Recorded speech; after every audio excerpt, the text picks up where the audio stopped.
अस्सलाम वालेकुम, नमस्कार, सत श्री अकाल, good morning, good afternoon, good evening. Hindustan जिंदाबाद, जय हिंद, सत्यमेव जयते। अमन का पैगाम के 829वें एपिसोड से मैं अशरफ अहमद, आपका होस्ट, आपका दोस्त, आपकी खिदमत में हाजिर हूँ। आज हमारे साथ हमारे खास मेहमान, जिससे हमने 2 साल पहले भी जुड़ने की कोशिश की थी, लेकिन किन्हीं टेक्निकल डिफिकल्टीज की वजह से हमारी बात या उनके साथ जुड़ना नहीं हो पाया था। हमारी खुशकिस्मती है कि हमारे साथ वो फरिश्तोनुमा इंसान जो हिंदुस्तान के कोने-कोने में बारिश में, धूप में, गर्मी में, सर्दी में घूम-घूम कर मासूम बच्चों का इलाज करते रहे। आज हमारे साथ वो मशहूर व मारूफ हस्ती, जो बच्चों के लिए तो फरिश्ता रहे हैं, लेकिन साथ-साथ वो हमारे देश की जो सरकार है, जो पावरफुल लोग हैं, उनके गुस्से का या फिर उनकी जो गलतियाँ हैं, उनका खामियाज़ा भी इनको भुगतना पड़ा है। जी हाँ, मैं बात कर रहा हूँ डॉक्टर कफील खान साहब की। मेरे साथ वो जुड़े हुए हैं। आज हम उनके साथ में गुफ्तगू करेंगे। उनकी एक किताब भी लॉन्च हुई है, उस किताब के बारे में हम डिस्कशन यहाँ पर करेंगे। उनके साथ वार्तालाप का आगाज़ हम करते हैं। कफील खान साहब, अस्सलाम वालेकुम, कैसे हैं आप? वालेकुम सलाम। I am good. आपने कितना कहा, कितने एपिसोड अशरफ भाई? 829 एपिसोड, 829वां एपिसोड डॉक्टर साहब ये। हेलो जी, हेलो। जी डॉक्टर साहब। 829। जी। वाह माशाल्लाह। जी जी जी।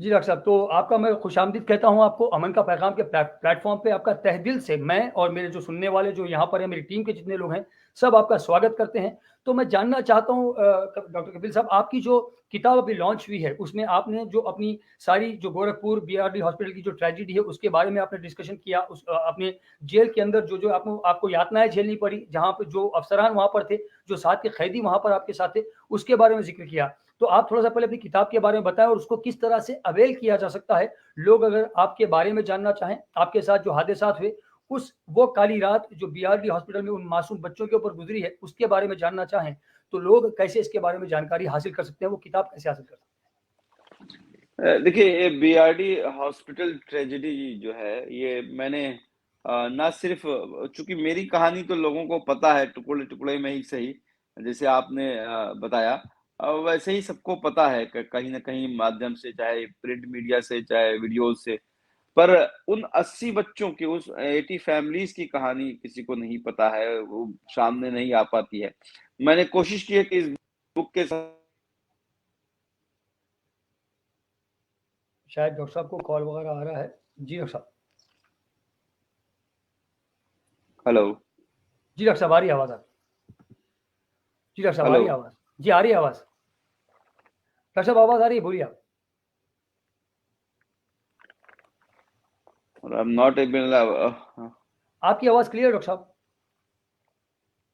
आपकी आवाज क्लियर नहीं आ रही है। जी। बहरहाल, मैं कह रहा था कि ना सिर्फ मेरी कहानी है, उन 80 बच्चों की भी परिवार की कहानी है, जो 5 साल बाद आज भी इंसाफ के लिए भटक रहे हैं। उन पॉलिटिशियंस की भी कहानी है जो इतने बेहिस बेदिल हो जाते हैं कि मरते हुए गरीब बच्चों को उन पे दया नहीं आती। उन अधिकारियों की भी कहानी है जो अपने पोस्ट पे बैठे हुए ये सोचते हैं कि करप्शन कितना भी है, 10% कमीशन जो कहा गया कि 68 लाख रुपए क्लियर करो तभी ऑक्सीजन सप्लाई स्टार्ट होगी। इसके अलावा जेल के, जैसे आपने जिक्र किया, जेल के करप्शन की भी कहानी इसमें मैंने कोशिश की है कि जो जेल में मेरे साथ हुआ और जेल में किस तरह करप्शन है, उसको भी जो है मैंने बताया है। और सबसे इम्पोर्टेंट है कि जो अप्रैल मई में हमने एक सुनामी देखी थी, एक जो मंजर मैंने देखा उन बीआरडी में 54 घंटों में, 10 अगस्त 2017 को, वही मंजर पूरे इंडिया ने अप्रैल मई में देखा। लोग जो है बड़े बड़े शहरों में ऑक्सीजन के लिए, बेड के लिए, दवा के लिए तरसते रहे, तड़पते रहे, मरते रहे। तो मुझे उस वक्त I felt like a acute deja vu situation for me. So that triggered me to write this book. जी डॉक्टर साहब। डॉक्टर साहब, अपार्ट फ्रॉम दैट आपकी जब आवाज जी, साफ नहीं है। आई थिंक मुझे एग्जिट करके फिर से आना पड़ेगा क्या? जी, आप हाँ, एग्ज़िट करके ट्राई कीजिए वापस। जी, ये कोई असल बात में नहीं। एक्चुअली कॉल आ गई थी, उस वजह से मेरे ख्याल से जो है ये डिस्टरबेंस हो गई है। जी, अभी कपिल खान साहब को आपने सुना। द गोरखपुर हॉस्पिटल ट्रेजेडी जो किताब है, उस किताब को अमेज़न पर आप वो दस्तयाब है। आपको आई थिंक 399 या 395 रुपए में वो अवेलेबल है। आपको उसको खरीदें आप, उसको पढ़ें। जाने कि किस तरह से हमारे देश की जो सरकार या जो सत्ता में लोग बैठे हुए होते हैं, अपना जो पावर होता है उस पावर का किस तरह इस्तेमाल करते हैं, अपनी कमियों को, अपनी गलतियों को, अपनी खामियों को वो किस तरह से छुपाते हैं, उसके बारे में। और किस तरह से जो मासूम लोग हैं, जो एक डॉक्टर का जो पेशा होता है, यानी कि एक वैद्य का जो पेशा होता है, मुझे मेरे उस्तादों ने बताया था कि दुनिया में 2 ही ऐसे पेशे हैं जो उस ऊपर वाले को बेइंतहा पसंद है। एक पेशा डॉक्टर का और दूसरा पेशा उस्ताद का यानी टीचर का, क्योंकि डॉक्टर ज़िंदगी बचाता है और टीचर ज़िंदगी बनाता है। एक ऐसे पेशे को दागदार करने की कोशिश की जाती है। कपिल खान साहब मेरे साथ जुड़ गए हैं, उनको अभी स्क्रीन पे ले लूँगा मैं, जैसे उनका वीडियो मेरे पास अवेल हो जाएगा। जी, वीडियो आ गया कपिल खान साहब का मेरे पास। मैं उनको जोड़ लेता हूँ साथ में। डॉक्टर साहब क्या नहीं हुआ प्रॉपर्ली? माफी चाहता हूँ। नहीं, कोई यस मसला यस, नहीं। अब मैं जी, अब क्लियर हो गया। हाँ जी डॉक्टर साहब। जी। तो तो मैं कह रहा था, सिर्फ ये बुक मेरी कहानी नहीं है, मेरी उन 80 फैमिलीज की भी कहानी को मैंने कोशिश की है, और कोशिश की है कि सारे एविडेंस के साथ दूं। वो लेटर्स भी मैंने लगाए हैं, जिसमें जो लेटर्स जो है चीफ मिनिस्टर को लिखे गए थे, हेल्थ मिनिस्टर को लिखे गए थे कि मेरा 68 लाख रुपए बाकी हैं, मुझे दे दो। उन बच्चों की भी कहानी है जो उस रात जो है इस दुनिया से चले गए। कोशिश की है कि जो है पॉलिटिशियन और जो हमारा सबसे इम्पोर्टेंट है हेल्थ सिस्टम किस तरह से टूटा है। अब थर्ड वेव आ रही है, ओमाइक्रॉन के केसेस इंडिया में भी 1 लाख से ज्यादा आ रहे हैं। जी, प्रोजेक्शन है कि 14 लाख से ज्यादा पर डे केसेस आ सकते हैं इंडिया में। तो हेल्थ सिस्टम को कैसे किस तरह से टूटा हुआ है, और ये बात सिर्फ 7 साल की मोदी सरकार की नहीं, पिछले जितनी भी सरकारें आई हैं 75 साल से, उन्होंने इंडिया के हेल्थ को इग्नोर किया है, उसकी भी कहानी है। जी डॉक्टर साहब। डॉक्टर साहब अभी आपने जैसे बताया जिस तरह से ऑक्सीजन का जिस टाइम पे वहाँ पे बीआरडी अस्पताल में होता है और ये सारी चीज़ें होती हैं, लोगों ने खबरों में सुना, लोगों ने आपके बारे में काफ़ी जानकारी अलग-अलग सोशल मीडिया के प्लेटफ़ॉर्म्स के ज़रिए बहुत सारे जो लोग सोशल मीडिया पर बात करते हैं उनके ज़रिए जानकारी ली। लेकिन किताब में आपका जो तजुर्बा है और आपके साथ जो होता है एक-एक इंसिडेंट, क्योंकि जो वो कहा जाता है ना कि उन हालात को मुझसे बेहतर कोई नहीं जानता, क्योंकि जहाँ-जहाँ पर डॉक्टर कपिल खान के साथ वो गुज़रा है, मैं खुद वहाँ मौजूद था। वो वाली बात वो किताब बताती है। डॉक्टर साहब यहाँ पर एक सवाल मेरे पास आया है, बलीग नोमानी भाई हैं उनकी तरफ से, लेकिन उससे पहले मैं डॉक्टर शैलेश गुप्ता साहब का एक कमेंट है आपके लिए, वो पढ़ दूँ। डॉक्टर कपिल सर हमारे गोरखपुर की शान है। ये डॉक्टर शैलेश गुप्ता साहब ने शुक्रिया आपके लिए लिखा शुक्रिया है। डॉक्टर शैलेश, शुक्रिया डॉक्टर शैलेश, थैंक यू। जी, बलीग नोमानी भाई जो दिल्ली से ताल्लुक़ रखते हैं। मजलिस इत्तेहादुल मुस्लिमीन से भी काफ़ी उनका क़ुर्बत है, बहुत करीब है। वो लिखते हैं कि डॉक्टर कपिल को गोरखपुर से योगी के अगेंस्ट इलेक्शन लड़ना चाहिए। हार-जीत इम्पोर्टेंट नहीं है, हक़ पर रहना इम्पोर्टेंट है। तो डॉक्टर साहब इस सवाल को थोड़ा-सा मैं तवील करते हुए, थोड़ा-सा इसको एक्सपैंड करते हुए बात को आगे बढ़ाते हुए मैं पूछना चाहूँगा आपसे, क्या आपके पास अपार्ट फ्रॉम दिस एक ऑप्शन, क्या आपके पास कोई ऐसे पॉलिटिकल पार्टीज़ की तरफ से, राजनीतिक पार्टियों की तरफ से, दलों की तरफ से कोई ऐसे ऑफर्स आए हैं? हमने तो ये भी सुना है कि अखिलेश यादव जी ने आपको सीट का भी निमंत्रण दिया है, न्योता दिया है और साथ-साथ कुछ फंडिंग करने की भी उन्होंने बात की, हमको यहाँ तक भी इत्तिला मिली है। तो थोड़ा उसके ऊपर थोड़ी रोशनी डालें प्लीज़। देखिए, ये सब बातें रिवर फैलती रहती है। जब मैं अखिलेश जी से मिलता हूँ तो कहते हैं समाजवादी पार्टी ज्वाइन कर रहा हूँ, जब मैं प्रियंका जी से मिलता हूँ तो कहते हैं कांग्रेस ज्वाइन कर रहा हूँ। मैं उस पे बहुत ज्यादा कमेंट नहीं करूंगा, पर इतना जरूर कहूंगा कि चुनाव तो नहीं लड़ने जा रहा, मैं इलेक्शन नहीं लड़ रहा हूँ इस बार। पर इतना कोशिश करूंगा कि बाबा जी जो 5 साल पहले काम करते थे, वो इस अप्रैल के बाद वही काम वो करने वापस चले जाएं गोरखपुर, क्योंकि 5 साल में उन्होंने उत्तर प्रदेश के लिए कुछ नहीं किया है। सिर्फ शमशान, कब्रिस्तान, अली, बजरंग बली और जिन्ना और अब्बाजान की बातें की है। तो वो अनुपयोगी चीफ मिनिस्टर हैं, और जिसको हटाने के लिए इंशाल्लाह जो है मैं जरूर कैंपेन करूंगा हर उस पार्टी के लिए जो मुझे लगेगा कि वो उनको हरा सकती है। जी, बिल्कुल। डॉक्टर साहब अपार्ट फ्रॉम दैट हमने ये भी सुना है कि आपको, क्योंकि मैं आपके ये जो हमारी लाइव शो होने वाला है उसके लिए मैंने एक तस्वीर, एक पोस्टर बना के पोस्ट किया था। उस पे हमारे हैदराबाद के अहमद फारूक भाई जो यूके से हैं, वो एक उन्होंने कमेंट किया था, वो लिख रहे थे कि मतलब इतने काबिल डॉक्टर को और इनके साथ इतना ज़ुल्म-ओ-सितम होने के बाद में इनको मुल्क छोड़ना चाहिए। पहली चीज़ उन्होंने लिखा, जो उनका जो जुज़ था लिखने का, वो मैं बता रहा हूँ आपको। उन्होंने ये नहीं लिखा कि मुल्क छोड़ना चाहिए, लेकिन उनका मकसद ये था कि मुल्क छोड़कर किसी और मुल्क में उनको कहीं न कहीं ऑफ़र आ जाएगी और वहाँ पर उनको जॉब करने चले जाना चाहिए। तो अगर आपको ऐसी कोई ऑफ़र आती है कोई दूसरे मुल्क से, कोई अच्छे पोस्ट की अच्छी सैलरी की, अच्छी तनख्वाह की, तो आपके ऑप्शंस अगर वो होंगे तो आपका फैसला क्या होगा? क्योंकि मैं चाहता हूँ लोगों को ये बात पता चले कि doctor Kafeel Khan as a doctor, as an Indian क्या सोचते हैं और उसके बारे में क्या और इतने ज़ुल्म को सहने के बाद उनकी सोच क्या है? देखिए, जब से गोरखपुर से जेल से निकला हूँ, ऐसे बहुत से ऑफर मिले हैं। उनकी बात सही है, उनकी बात जायज़ है, वो सही कह रहे हैं। यूएस से भी ऑफर मिले हैं, यूके से भी ऑफर मिले हैं, कनाडा, ऑस्ट्रेलिया, गल्फ, हर जगह से ऑफर मिले। यहाँ तक कि मिले हैं कि आप अपनी पूरी फैमिली को लेके आ जाइए, हम ग्रीन कार्ड आपको दिलवा देंगे, आपको रिलोकेट कर देंगे।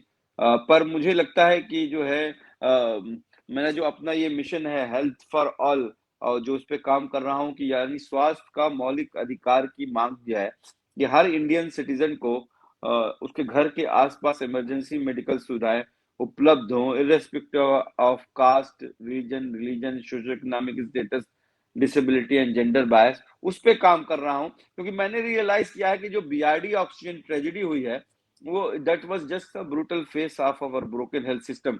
जिस साल बीआरडी में 70 बच्चों की मौत हुई थी, उस साल पूरे इंडिया में 8 लाख से ज्यादा बच्चों की मौत हुई। यानी इस हर रोज 100 बच्चों की मौत हो रही है। तो अगर सब लोग इंडिया छोड़ के चले जाएंगे तो हम बेचारे उन लोगों का क्या होगा जिनको जरूरत है। तो मुझे लगता है कि किसी ना किसी को तो बोलना होगा, किसी ना किसी को तो कुर्बानी देनी होगी। तो मैं अपना भारत नहीं छोड़ रहा हूँ, ना ही मैं अपना गोरखपुर छोड़ रहा हूँ, ना ही उत्तर प्रदेश छोड़ रहा हूँ। मैं यहीं पे काम करूंगा इंशाल्लाह। जो हॉस्पिटल खोलने का भी प्लान है, चैरिटेबल हॉस्पिटल, जहाँ पे फोर्टिस और मेदांता की तरह सुविधाएं होंगी, लेकिन बिलिंग काउंटर नहीं होगा। ऐसा मेरा माशाल्लाह। ख्वाब है जी। बिल्कुल डॉक्टर साहब बहुत अच्छी बात है। मुफ्त इलाज apart from quality treatment that's more important. तो बहुत अच्छी बात है। Yes yes. हमारी नेक ख्वाहिशात आपके साथ हमेशा है और अमन का पैगाम की पूरी टीम जब कभी भी आपको हमारी खिदमत की ज़रूरत पड़ेगी तो बिला झिझक आप याद कर लीजिएगा, हम आपकी खिदमत में हाजिर आपको मिलेंगे। राजीव चौधरी साहब हैं राजस्थान से। हमारे बड़े भाई हैं, गाइडिंग फोर्स है हमारे लिए। जब कभी भी हम अपना रास्ता डिविएट करते हैं, जब लोग उल्टा सीधा बोलते हैं तो हम उस बात को जब पीछे लग जाते हैं तो राजीव साहब हमको पकड़ के हाथ पकड़ के हमारे रास्ते पर ले आते हैं। उनका एक सवाल आपके लिए है। अशरफ भाई, जरा डॉक्टर साहब से पूछिए कि क्या केस खत्म हुआ है या नहीं? क्या अदालत से, कोर्ट से न्याय मिला? हाँ, केस अलीगढ़ का केस खत्म हुआ है, पर जो है अभी गोरखपुर का केस तो चल ही रहा है। और बहराइच का भी केस में अभी स्टे, सेकंड सस्पेंशन पे कोर्ट ने स्टे दे दिया था। तो इसके अलावा जो है अभी उत्तर प्रदेश सरकार ने लास्ट जनवरी में मुझे हिस्ट्री शीटर घोषित कर दिया है। यानी कि जो टॉप 10 क्रिमिनल की लिस्ट है उसमें मैं 4th नंबर पे हूँ, 4th ग्रेडेड क्रिमिनल। तो हिस्ट्री शीटर अनाउंस कर दिया है मुझे, तो वो भी चल रहा है केस। इसके अलावा आपने सुना होगा कि लास्ट मंथ जो है, इवन दो हाई कोर्ट ने सस्पेंशन पे, सेकंड सस्पेंशन पे स्टे दे दिया था, फिर भी इन्होंने मुझे नौकरी से निकाल दिया है। तो उसके खिलाफ मैं कोर्ट में जा रहा हूँ। तो जो है आपके माध्यम से, अमन के पैगाम के माध्यम से व्यूवर्स को बताना चाहूंगा कि हाँ, अभी भी कोर्ट और कचहरी के हर हफ्ते 15 दिन पे चक्कर लगाने ही पड़ते हैं। जी डॉक्टर साहब, मेरे साथ एक युवा सोशल वर्कर है, बहुत ही यंग, हमारी भतीजी है, सोनी सिंह प्राज जी हमारे भाई, उनकी लड़की है जसप्रीत कौर। वो लिखती हैं, hello respected sir doctor Kapil Khan ji, this me Jaspreet Kaur from Punjab, really feeling good to see you on live with my respectful uncle Ashraf Ahmed ji, you are really inspiration for our society and we are so proud of you. अगर बच्चों को, क्योंकि आप बच्चों के doctor हैं, उन बच्चों को जो बच्चे आगे चल के हमारे देश का भविष्य बनेंगे, देश की बागडोर उनके हाथों में होगी, देश के को आगे ले जाने की जिम्मेदारी उनके कंधों पर होगी। उन बच्चों को अगर एक डॉक्टर कपिल खान साहब का एक संदेश हो तो वो संदेश क्या होगा डॉक्टर साहब? मैं 3 बातों को हमेशा उनसे कहना चाहता हूँ। कोई भी यूथ है और जो जो जो देश का भविष्य है, कि अमाल सही होना चाहिए। यानी कि आपको, अगर आपका दिल कहता है कि कोई चीज गलत है, किसी का दिल नहीं दुखाओ, किसी को धोखा नहीं दो, किसी को दुख नहीं पहुंचाओ, तो वो आपको काम नहीं करना चाहिए। लेकिन अगर आप सही हो और आपने रास्ता सही चुना है और आपको लगता है कि आपका दिल कह रहा है कि ये काम करना चाहिए, तो आपको चाहे जितनी बड़ी से बड़ी परेशानी आए, जितना बड़ा से बड़ा तूफान आए, आपको वो काम जरूर करना चाहिए। दूसरा कहूंगा कि जो यूथ है, खासकर अभी आपने देखना बुल्ली बाई जो एपिसोड चल रहा है, 18 साल की लड़की, 21 साल के बच्चे जो है, वो नफरत के जो ये जो पैगाम फैलाए गए हैं, अमन के पैगाम से उल्टे जो फैलाए जा रहे हैं, अपोजिट, उसमें ना फंसे। देखिए, आपको एक बात समझ लो, religion is a personal choice, I believe in Allah. That is my personal choice. But I don't discriminate people on the basis of caste, religion. तो आपको, नौजवानों को ये समझना होगा कि जो नेता हैं, जो पॉलिटिशियन हैं, अपने फायदे के लिए, अपने उसके लिए, स्वार्थ के लिए, ये आपको धर्म के नाम पे, जाति के नाम पे लड़ाते रहते हैं। लेकिन जो बेसिक जो सुविधाएं हैं, जैसे हेल्थ है, एजुकेशन है, रोजगार है, उस पे वो काम नहीं करते। तो आपको नफरत जो है उसको दिल से मिटानी होगी, चाहे वो किसी भी कम्युनिटी का हो, उसको जो है, जो जैसे भी कट्टरवाद हो, उसको कंडेम करना है। इंसान को इंसान से दोस्ती का, मोहब्बत का, भाईचारे का पैगाम जो है वो आपको देना चाहिए। मैंने जो है अलीगढ़ में भी यही बात कही थी कि इंसान की औलाद है, इंसान बनेगा, ना हिंदू बनेगा, ना मुसलमान बनेगा, और आपको उसी पे कायम रहने की जरूरत है। हमें, भगवान ने हमें नहीं डिवाइड किया, सबको एक नाक दी, दो आंख दिया, दो कान दिया, ठप्पा कहीं नहीं लगाया कि ये हिंदू है, ये मुसलमान है, ये। तो आपको भी जो है उसमें नहीं पढ़ना चाहिए।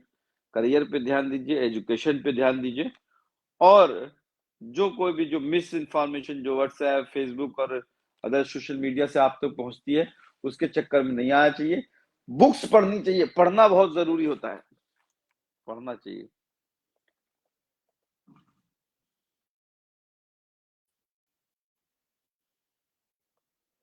जी, हेलो,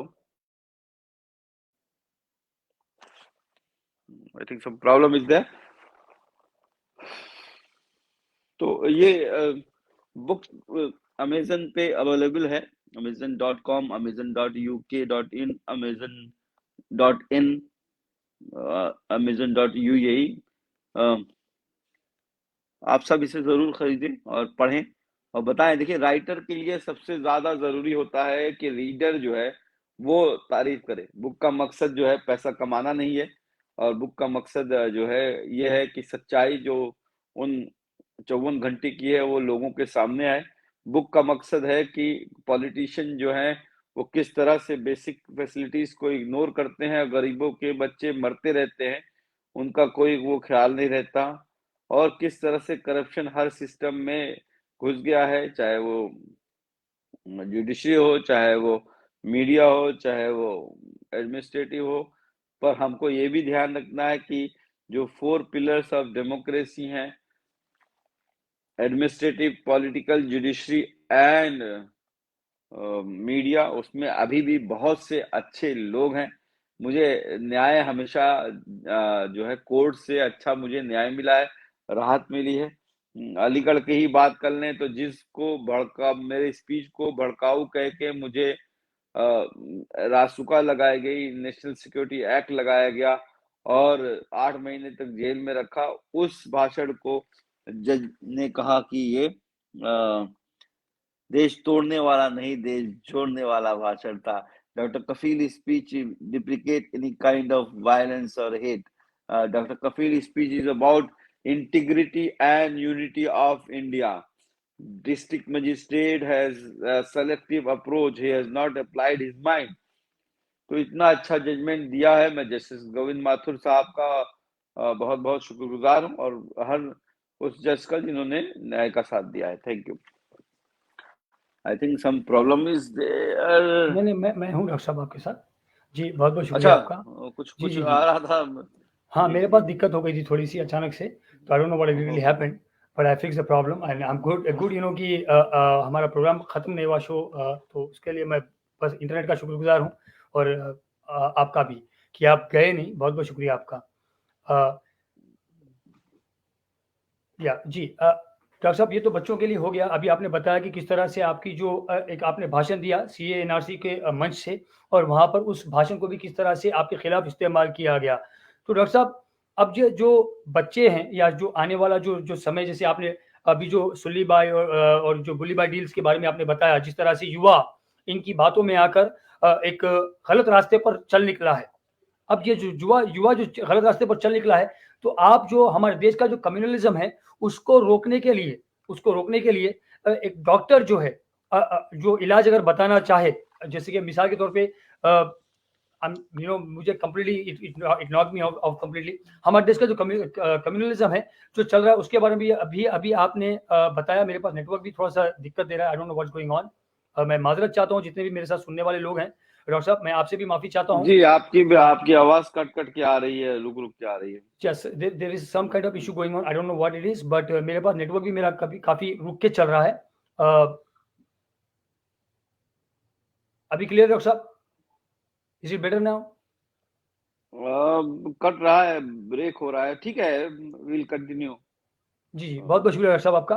तो डॉक्टर साहब, अभी आपका जो प्रोग्राम होने ऑलरेडी वाले हैं, हाफ एन आवर और बाहर लोग बैठे जी हुए हैं, कुछ लोग वेट कर रहे हैं। जी जी, जी, मैं बस आपको दो बताया दो था 5 मिनट। प्रोग्राम के बाद आया हूँ। हाँ, जी जी दो जी। दो, दो से 5 मिनट में खत्म कर लेंगे हम। एक छोटा सा सवाल डॉक्टर साहब आपसे, जो किताब आपकी है, क्योंकि यहाँ पर लोगों बस ने, खत्म करा। हाँ ठीक है ठीक है ठीक है, ओके ओके ओके। जी डॉक्टर साहब, जो किताब का जो आपका जो विमोचन हो रहा है, वो अभी आने वाले कितने शहरों में आपका विमोचन होने वाला है डॉक्टर साहब? क्योंकि अगर कोई लोग वो जो हैं वो जानकारी हासिल करके अगर आपके पास उस विमोचन में अगर हाजिर होना चाहे तो वो हाजिर हो सकते हैं, तो आप बता दें प्लीज, क्योंकि हमारे पास सारे जी हिंदुस्तान जी से जी, लोग बहुत जुड़े हुए हैं। बहुत बहुत बहुत जी, बहुत बहुत शुक्रिया। अच्छा हुआ आपने पूछा। और मैं इस अमन पे पैगाम के माध्यम से आपको बताना चाहूंगा कि 17 दिसंबर को दिल्ली में हमने लॉन्च किया। उसके बाद 30 तारीख को राजस्थान में जयपुर में, और 2 तारीख को 2 जनवरी को हमने कोलकाता में लॉन्च किया है। और फिर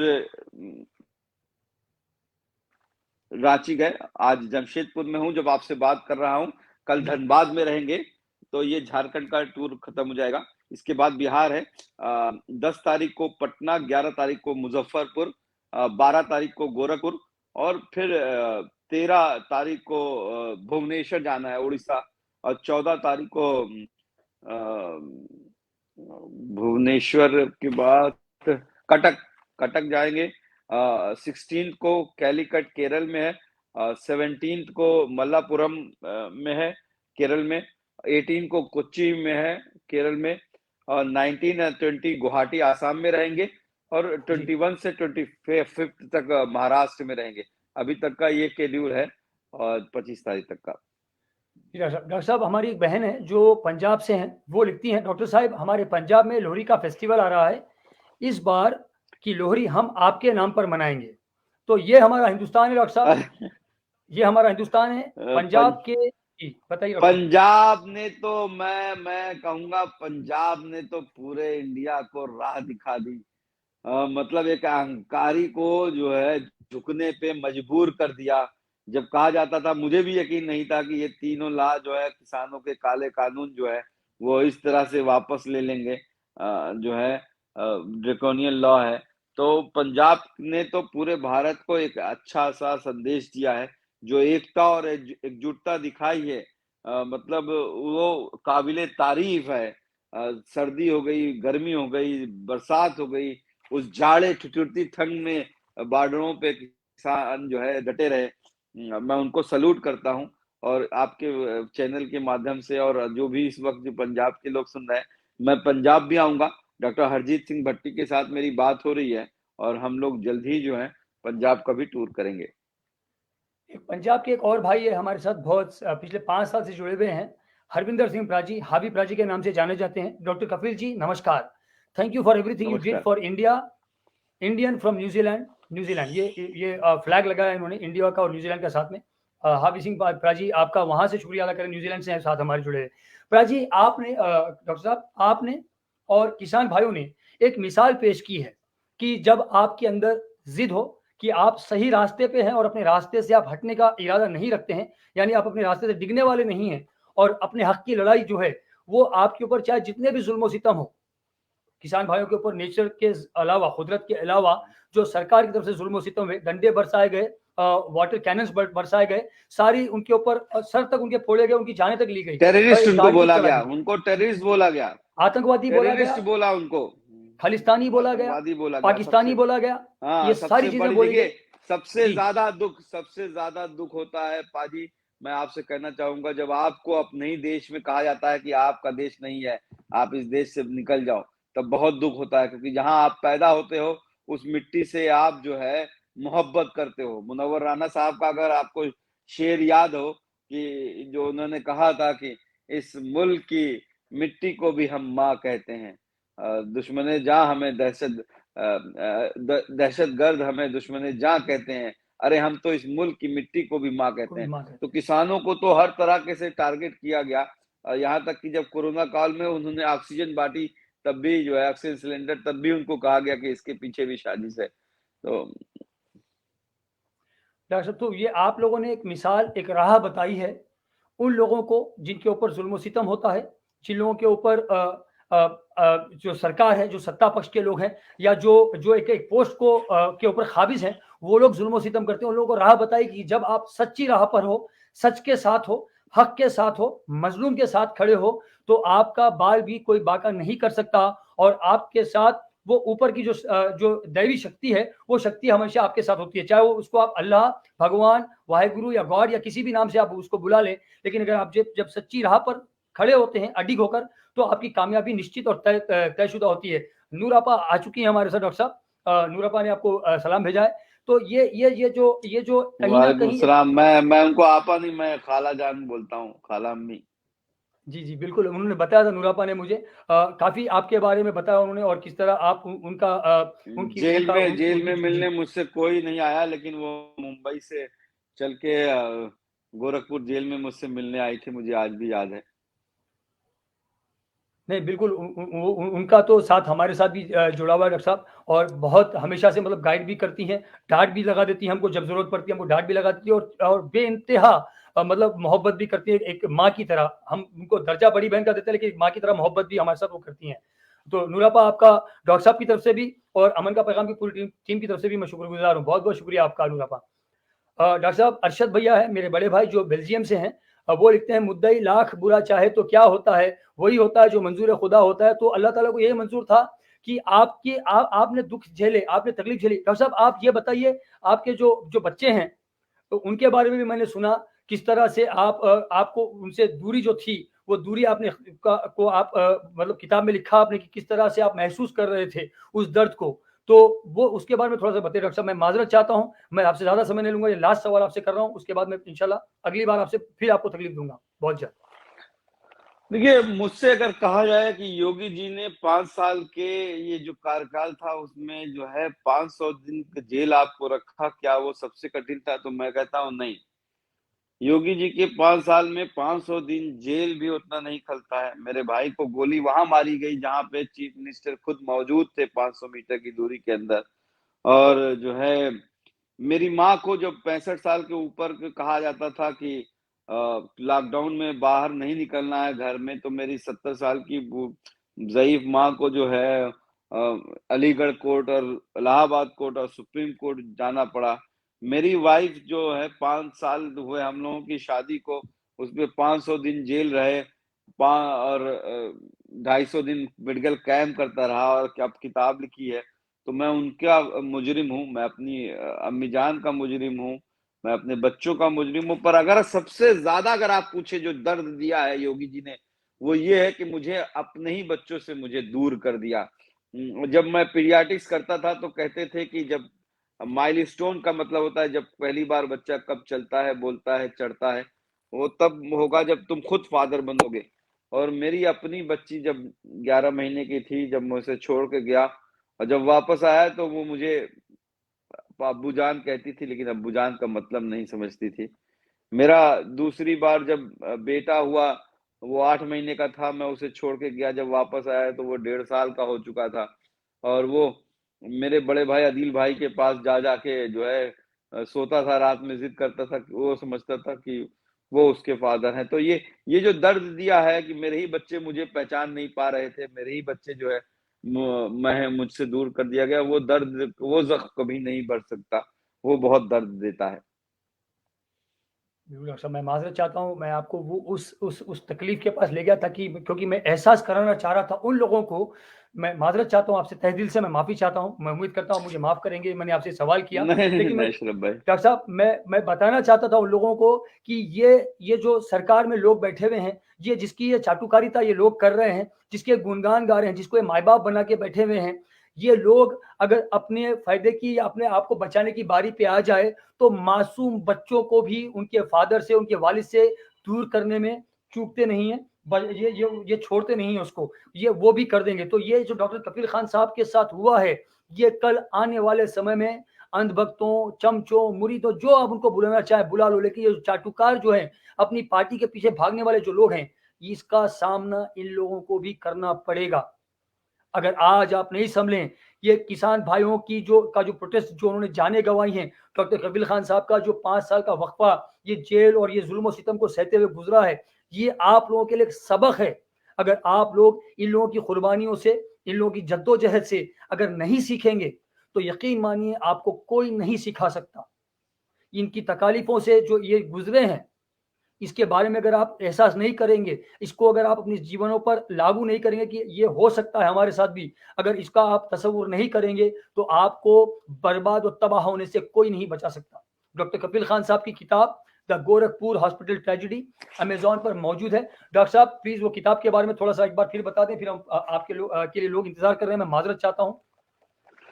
द गोरखपुर हॉस्पिटल ट्रेजेडी जो है ये मैंने किताब जो है जब अप्रैल मई में सुनामी आई थी उस वक्त ट्रिगर किया, जो कि जेल के मैंने लेटर लिखता था, मेरी आदत है उन सबको संजो के मैंने उन 80 परिवारों की भी कहानी लिखने की कोशिश की है और एक नॉवेल की तरह लिखने की कोशिश की है कि बोरिंग ना हो।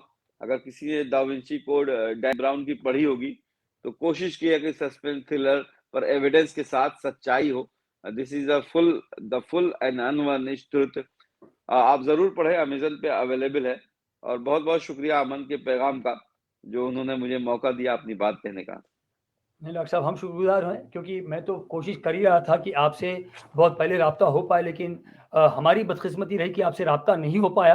लेकिन इंशाल्लाह ताला मैं आपको फिर तकलीफ़ दूँगा, हफ़्ता, 10 दिन, महीना भर, जैसे आपकी थोड़ी-सी आप फुर्सत में आ जाएँगे, किताबें लॉन्च हो जाएँगी। और प्लीज़ मैं चाहता हूँ कि हम लोग भी एक छोटा-सा कार्यक्रम।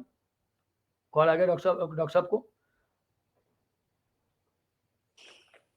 जी डॉक्टर साहब, तो बस आप मुझे थोड़ा-सा 1 दिन का वक़्त, कोई आपके पास जब कभी भी फ्री है मुझे बता दें। अगर दिल्ली में हो सके तो दिल्ली में, या फिर अमन का पैगाम की तरफ से हैदराबाद में हम किताब को बड़े पैमाने पर लॉन्च करने की कोशिश करेंगे, अमन का पैगाम की तरफ से। डॉक्टर साहब, अगर आप हमको उस लायक समझते हैं कि हम आपकी खिदमत कर सकें, तो प्लीज़ मौका दीजिए। कुछ प्रॉब्लम, मैं सुन नहीं पा रहा हूँ। जी यू डॉक्टर कैन साहब, हियर मी? मैं आपकी आवाज़ आ रही है मुझे, आपकी आवाज़ क्लियर है। मेरी आवाज़ आ रही है बट आपको? I can't hear you. I can't hear you. जी। डॉक्टर साहब, because you got a call I guess, right? आपको कॉल आ गई थी ना? आपको कॉल आई थी ना? हाँ, कॉल, जी, कोई आपको कॉल कॉल आई आया थी। था। जी हाँ, कोई कॉल आया जी, था, जी, जी, उसकी जी। वजह से कुछ गड़बड़ हो गया है। जी। तो डॉक्टर साहब, मेरी आवाज़ आई डॉक्टर साहब आपको? डॉक्टर साहब, आवाज़ आ रही है मेरी? आई can't hear you, I can't hear you, it's not coming. आप काट के मिलेंगे? मैं फिर से आऊं? मैं फिर से जी, आऊं? जी, प्लीज़।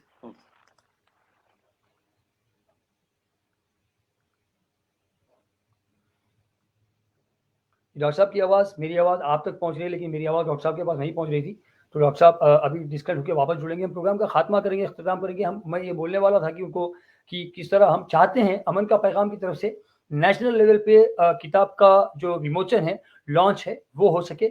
उसके बारे में हम लोगों ने टीम में आपस में गुफ्तगू भी की है। अरशद भैया से हमने गाइडेंस लिया है।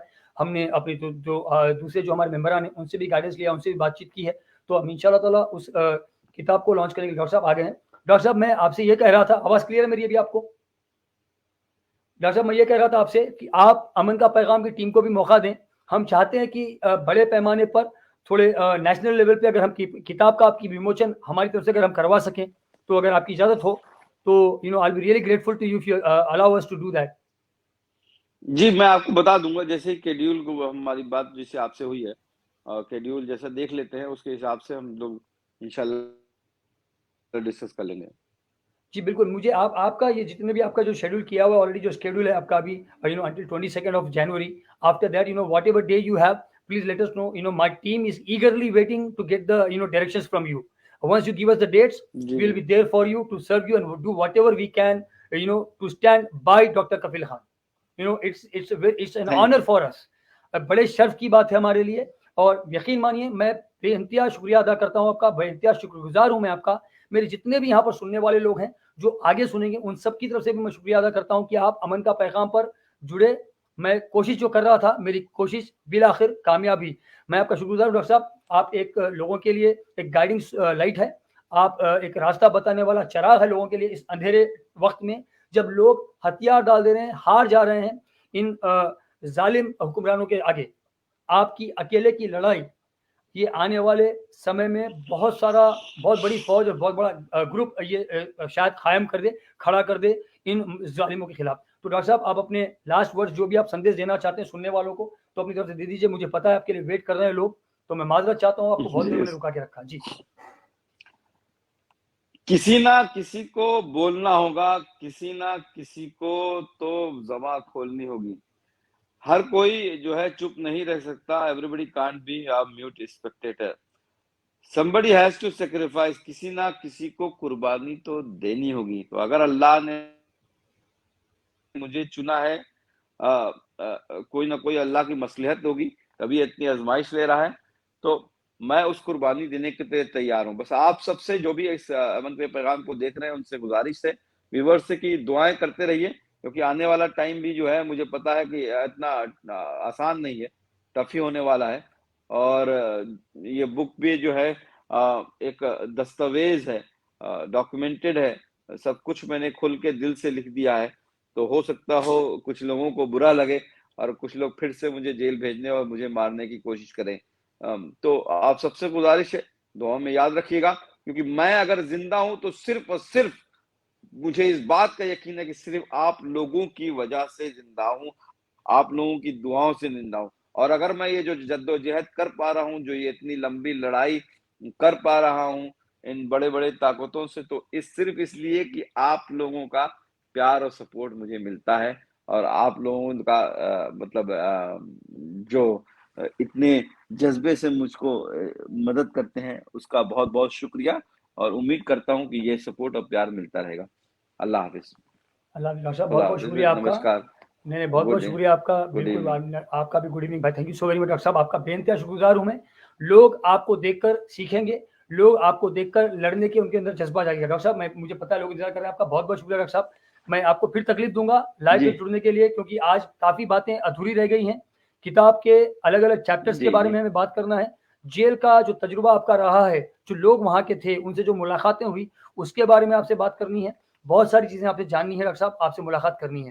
तो तो अशरफ साहब, आप कुछ दिनों में यूएस में अवेलेबल हो जाएगी, तो आप एक बार किताब पढ़िए, तो फिर हम लोग इंशाल्लाह डिस्कस करते हैं, इसको नहीं, डाइसेक्ट करते मैं हैं तो किंडल किताब पर। में डाउनलोड, किंडल आपका शो शुरू होने से पहले अच्छा, you have already, okay okay okay okay, you Kindle में हैव मैंने रेड इट। किंडल में 999 में थी, तो मैंने उसको राइट अवे परचेस कर लिया। अभी वो डाउनलोड हो रही है फ़ोन में मेरे। ओके। आपसे मतलब शो खत्म होते तक डाउनलोड हो जाएगी, और अगली मुलाकात तक तो फिर मेरे पास सारी जानकारी रहेगी। तो फिर सवाल मेरे पास ढेर सारे होंगे, खूब सारे होंगे, और बहुत तंग करने वाला हूँ आपको मैं।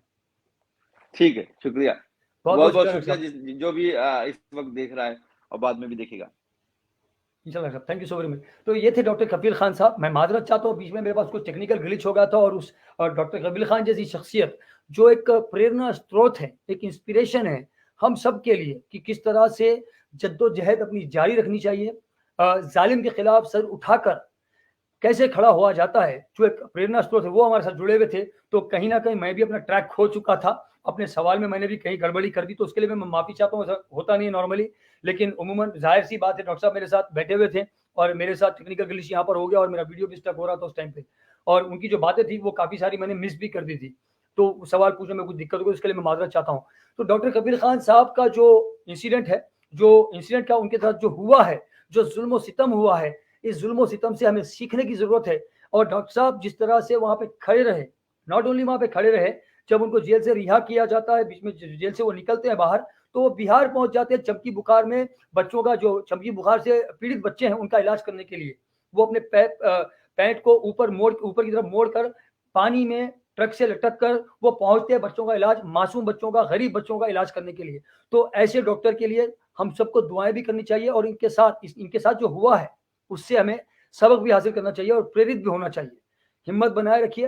किसान भाई डॉक्टर कबीर खान साहब एक और हैं जिसके लिए हमें आवाज़ बुलंद करनी है। अमन का पैगाम पर वक़्तन-फ़ौक़्तन हम उनके बारे में बात करते रहें और हमारे इवन हमारा जो फ्रेम है, उस पर भी हम उनकी तस्वीर लगाए हुए हैं हमारे फ्रेम पर। संजीव भट्ट साहब, उनके बारे में भी हमको बात करनी पड़ेगी। उनको भी बाहर हमें एक जद्दोजहद करके सोशल मीडिया पर जो कोई भी हम आवाज़ बुलंद कर सकते हैं, वीडियो के ज़रिए, एक ऑडियो के ज़रिए, लाइव वीडियो के ज़रिए, रिकॉर्डेड वीडियो के ज़रिए, या फिर एक पोस्ट के ज़रिए, या फिर कम से कम अगर उनके रिहाई के लिए आवाज़ उठता हुआ कोई पोस्ट या वीडियो हो, उसको शेयर करके उनकी आवाज़ बनिए और उनकी आवाज़ बनके संजीव भट्ट साहब की भी आवाज़ बनके, जिस तरह कबीर खान साहब की आप आवाज़ बने हैं, उसी तरह संजीव भट्ट साहब की भी आवाज़ बनिए और उनकी भी रिहाई की माँग इस ज़ालिम हुक्मरान से, ज़ालिम हुकूमत से, इस ज़ालिम सरकार से कीजिए और संजीव भट्ट साहब को भी उनके परिवार से मिलवाइए, उनको मिलने का मौका अता फरमाइए। तो आप सबका शुक्रिया अदा करता हूँ मैं, और कबीर खान साहब के लिए भी दुआ कीजिए, संजीव भट्ट साहब के लिए भी दुआ कीजिए और उन सब के लिए जो छोटे पैमाने पे ही क्यों ना हो, अकेले ही क्यों ना हो, जो इस ज़ालिम हुकूमत के खिलाफ, इन ज़ालिम हुक्मरानों के खिलाफ, ये जो गद्दियों पर बैठे हुए हैं, जो ज़ुल्म करते हैं, अपनी खामियों और अपनी कमियों का जो ठीकरा है वो किसी के सर और के सर पर फोड़ते हैं, उन लोगों के खिलाफ जो खड़े हुए हैं, उनके लिए दुआ कीजिए कि उनको उनके मकसद में वो ऊपर वाला उनको कामयाबी अता फरमाए। तो चलिए, आपसे अमन का पैगाम के 830वें एपिसोड में बहुत जल्द मुलाकात होगी। मैं कोशिश कर रहा हूँ, मेरा टाइम एडजस्ट नहीं हो पा रहा है कि मैं रेगुलर बेसिस पे जैसे अमन का पैगाम रोज़ाना हुआ करता था, उसी लेवल पे मैं अमन का पैगाम को वापस लेकर आ सकूँ। जैसे मेरा टाइम तो एडजस्ट हो जाएगा, I will come back regularly, और हम कोई 4:30-5 बजे के टाइम पर, अराउंड दैट टाइम हमारा शो करने की कोशिश करेंगे। जैसे मेरा टाइम टेबल सेटअप होता है, आई will be back on a regular basis like before. आप लोगों का बहुत-बहुत शुक्रिया। 829वें एपिसोड में डॉक्टर कबीर खान साहब के साथ मैं अशरफ अहमद आपसे इजाज़त चाहता हूँ। अगले एपिसोड में आप लोगों से बहुत जल्द मुलाकात होगी। तब तक के लिए अस्सलाम वालेकुम, नमस्कार, सत श्री अकाल, good morning, good afternoon, good evening. Hindustan जिंदाबाद, जय हिंद, सत्यमेव जयते।